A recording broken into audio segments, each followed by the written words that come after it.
महाराष्ट्रासह अखंड महाराष्ट्र, कर्नाटक, गुजरात आणि आंध्र प्रदेश आदी राज्यांचे कुलदैवत असणारा दख्खनचा राजा श्री ज्योतिबा या ज्योतिबा देवाची चैत्र यात्रेचा आज मुख्य दिवस। सकाळी श्रींचा महाभिषेक, प्रांताधिकारी शासकीय अभिषेक तहसीलदार यांच्या हस्ते आज सकाळी महाभिषेक ज्योतिबा देवाचा झालेला आहे। त्यानंतर ज्योतिबा देवाची राजेशाही ताटातील महाअलंकारिक अशी पूजा बांधण्यात देखील आलेली आहे आणि संध्याकाळी सायंकाळी 5:30 वाजता पालखी सोहळा यमाई मंदिराकडे प्रस्थान होणार आहे।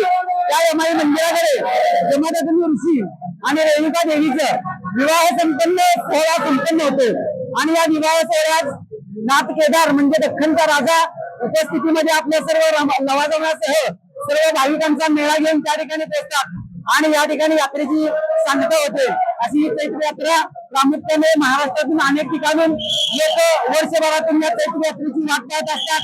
या येणाऱ्या लोकांचा ओघ या यात्रेला भरपूर आहे आणि भाविकांची या सर्व जी काही राहण्याची सोय आहे, राहण्याची, आंघोळीची आणि त्यांची जेवणाची नैवेद्याची ही सर्व सोय आमच्या पुजारी वर्गातून या ठिकाणी केली जाते।